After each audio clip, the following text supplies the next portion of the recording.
ನಮಸ್ಕಾರ ಗೆಳೆಯರೆ, ಮತ್ತೊಮ್ಮೆ ನಮ್ಮ ಯೂಟ್ಯೂಬ್ ಚಾನಲ್ಗೆ ಸ್ವಾಗತ. ಈ ದಿನ 27/2018 ನವೆಂಬರ್ 2018ರಲ್ಲಿ ನಡೆದಂಥ ಪ್ರಚಲಿತ ಘಟನೆ ನೋಡುವ. ಮುಖ್ಯವಾಗಿ ಮೊದಲನೇ ಸುದ್ದಿ, ವೀಸಾ ಅವಧಿ ಹೆಚ್ಚಿಸಿದ UAE.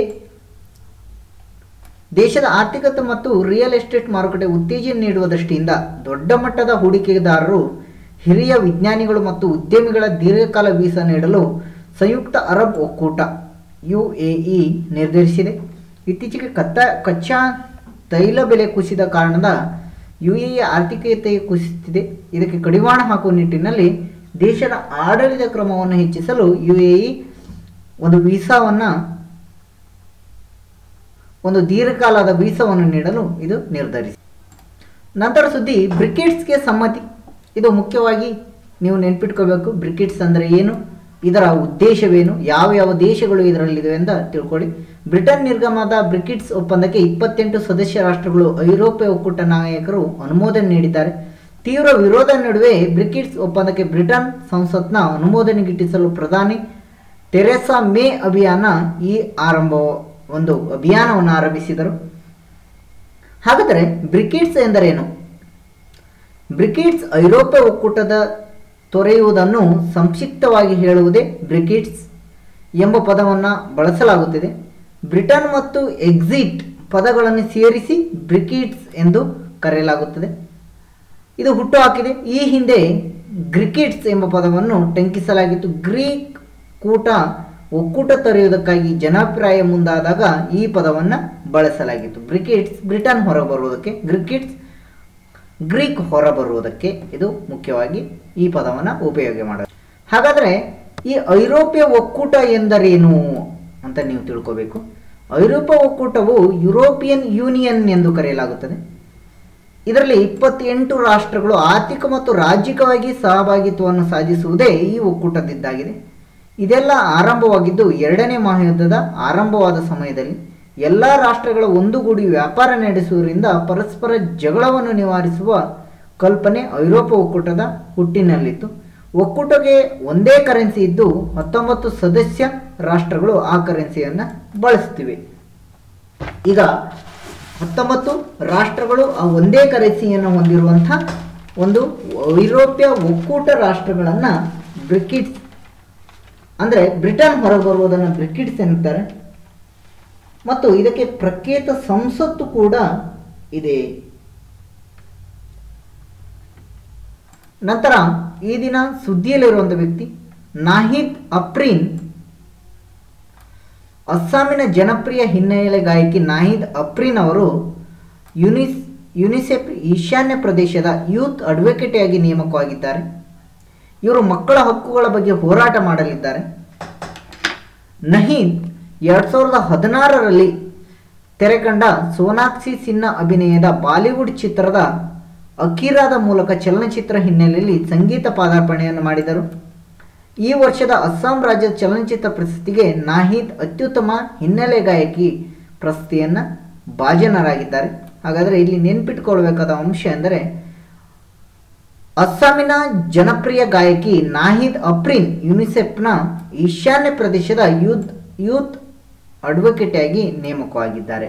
ಈ ದಿನ ಸುದ್ದಿಯಲ್ಲಿರುವಂಥ ವ್ಯಕ್ತಿ.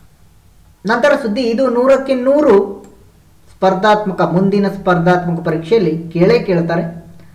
1980ನೇ ಸಾಲಿನ ರಾಜಸ್ಥಾನ ಕೇಡರ್ನ ಹಿರಿಯ IAS ಅಧಿಕಾರಿ ಸುನೀಲ್ ಅರೋರಾ, ನೆನ್ಪಿಟ್ಕೊಳ್ಳಿ, ಸುನೀಲ್ ಅರೋರಾ ಅವರು ಹೊಸ ಮುಖ್ಯ ಚುನಾವಣಾ ಆಯುಕ್ತರನ್ನಾಗಿ ನೇಮಿಸಲಾಗಿದೆ. ಹಾಲಿ ಮುಖ್ಯ ಚುನಾವಣಾ ಆಯುಕ್ತ ಓಂ ಪಿ ರಾವಂತ್ ಅವರು ನವೆಂಬರ್ 30ಕ್ಕೆ ಇವರು ಅಧಿಕಾರಾವಧಿ ಮುಕ್ತಾಯವಾಗಲಿದೆ. ಹಾಗಾದರೆ ಡಿಸೆಂಬರ್ 2ರಿಂದ ಮುಖ್ಯ ಚುನಾವಣಾ ಆಯುಕ್ತರು ಯಾರಂದರೆ ಸುನೀಲ್ ಅರೋರಾ ಅಂತ ನೀವು ಉತ್ತರಿಸಬೇಕು. ನಂತರ ರಾಜಸ್ಥಾನ ಮತ್ತು ತೆಲಂಗಾಣದಲ್ಲಿ ನಡೆಯುವ ಸಾರ್ವತ್ರಿಕ ಚುನಾವಣೆಯನ್ನು ಇವರು ಪ್ರಥಮವಾಗಿ ಎದುರಿಸಲಿದ್ದಾರೆ.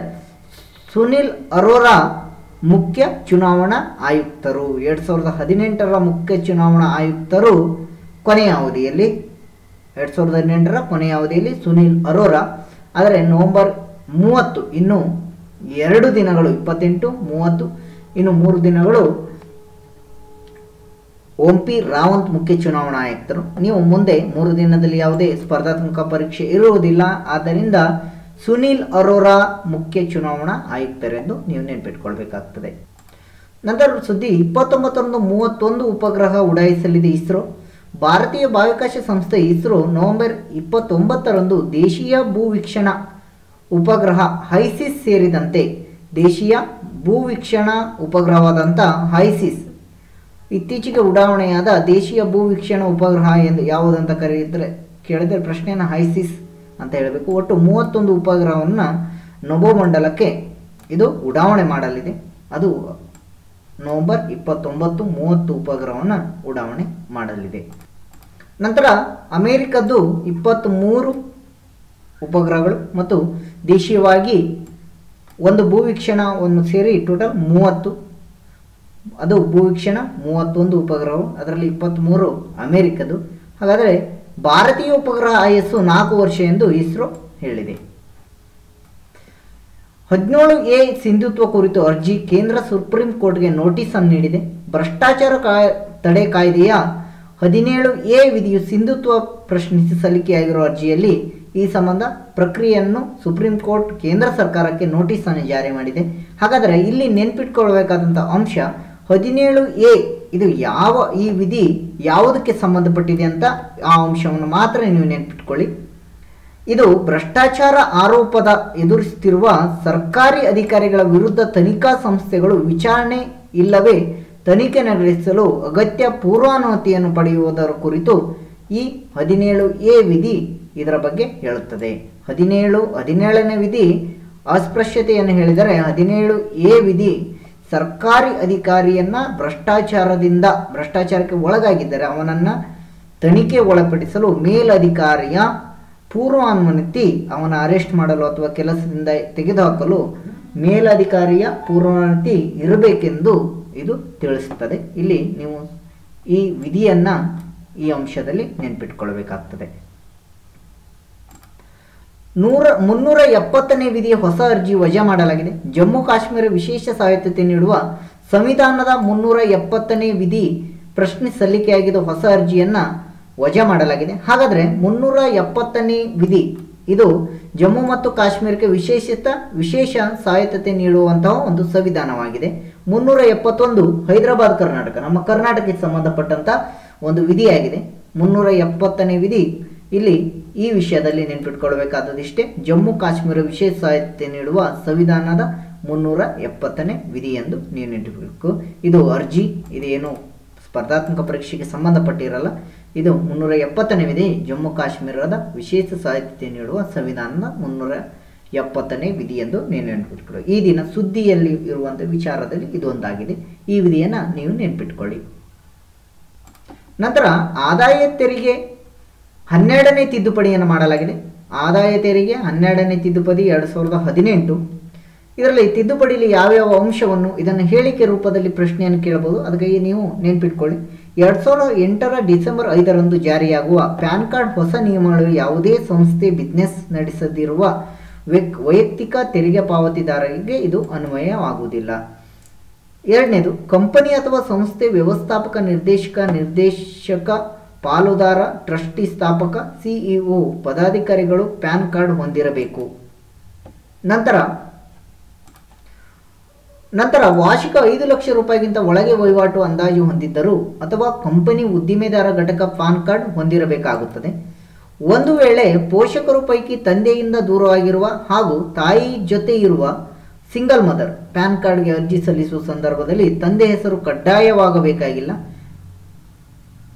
ಅವರ ತಾಯಿ ಹೆಸರನ್ನು ನಮೂದಿಸರೆ ಸಾಕಾಗುತ್ತದೆ. ಅನುಯಾಯಿಯ ಯಾರು ಇವರಲ್ಲಿರ್ತಾರೋ ಅವರ ಹೆಸರನ್ನು ನಮೂದಿಸಬೇಕು. ಅಕ್ರಮ ಹಣಕಾಸು ವರ್ಗಾವಣೆ, ಕಪ್ಪು ಹಣ ಚಲಾವಣೆ ಪತ್ತೆ ಹಚ್ಚಲು ಸರ್ಕಾರಕ್ಕೆ ಇದು ಒಂದು ಸಹಕಾರಿಯಾಗಲಿದೆ. ಇದು 12ನೇ ತಿದ್ದುಪಡಿಯನ್ನು ಮಾಡಲು ನಿರ್ಧರಿಸಿದೆ.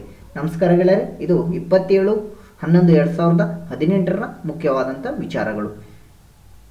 ಇನ್ನು ಸಬ್ಸ್ಕ್ರೈಬ್ ಆಗಿಲ್ಲ ಅಂದರೆ ನಮ್ಮ ಚಾನಲ್ಗೆ ಸಬ್ಸ್ಕ್ರೈಬ್ ಆಗಿರಿ. ಧನ್ಯವಾದಗಳು.